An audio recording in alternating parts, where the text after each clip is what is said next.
Generally speaking, if you hawk something at a pawn shop, you're desperate for money. And that's exactly what Rick, Corey, and the gang at the world-famous Gold and Silver Pawn Shop in Las Vegas are counting on when they try to buy things at ridiculously low prices. Here's a look at some of the times the Pawn Stars have seriously cheated customers. Isaac Newton's book. In Season 3 of Pawn Stars, a seller named Bob entered the pawn shop with a priceless artifact, one of the few remaining books from the library of Sir Isaac Newton. After rare books expert Gary verified it was authentic, estimating a retail value of around $20,000, the old man delivered an insultingly lowball offer of just $5,000. Bob talked him up to $7,000, even offered to throw in a free dinner if the old man agreed. He did, and probably laughed all the way to the bank. Hotchkiss Cannon. When Rick asked his weapons expert how much he could pay for an 1890 Hotchkiss cannon and still make money, this was the answer.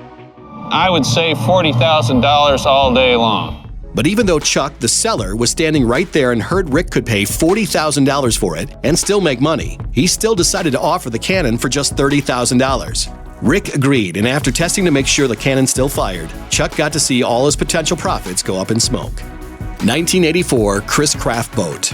In a very early episode of the series, Corey takes a supposedly huge gamble on buying a 1984 Chris Craft boat for $16,500 before having an expert look it over. As has become the regular shtick on the show, both Rick and the old man hem and hawed how much Corey spent on such a risky purchase, until it's later revealed that with just $4,000 of restoration work, the boat has an approximate retail value of $30,000. Considering the seller took an $8,500 loss when he sold the boat, that had to really sting. 1962 Lincoln Continental. In another early episode from the first season, Rick and the old man make a steal of a deal on a restored 1962 Lincoln Continental. The seller, Devin, says he wants to get $13,000 to $14,000 for it, but eventually parts ways with it for just $9,500. You can guess where this is going. After pouring another $15,000 into restorations, Rick and the old man were left with a car valued between $30,000 to $35,000, meaning Devin's potential loss translated directly to a possible $5,500 to $10,500 gain for the Pawn Stars. Samurai Sword.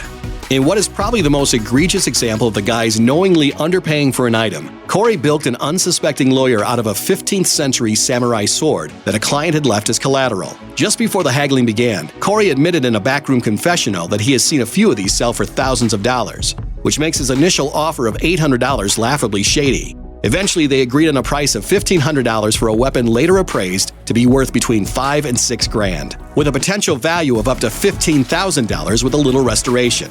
Yikes. Autograph Godfather screenplay. One of the weirdest cases of the Pawn Stars trying to rip someone off and failing miserably came when a woman tried to sell them a copy of the Godfather screenplay signed by Al. After their handwriting expert authenticated the signature as belonging to star Al Pacino, Rick, well... I'm going to make him an offer he can't refuse. Except, she refused his offer for a measly $500. Instead, she walked away and later sold it for $12,000 at a charity fundraiser. The twist ending? It later turned out the screenplay wasn't signed by Al Pacino at all, but rather Godfather producer Al Ruddy, meaning the Pawn Stars actually got lucky when their own attempt to bilk someone failed. 1951 Yankees Autograph Baseball.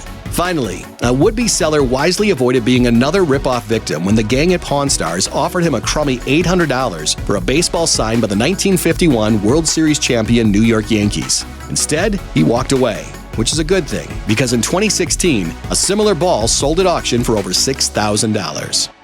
Thanks for watching. Click the looper icon to subscribe to our YouTube channel. Plus, check out all this cool stuff we know you'll love too.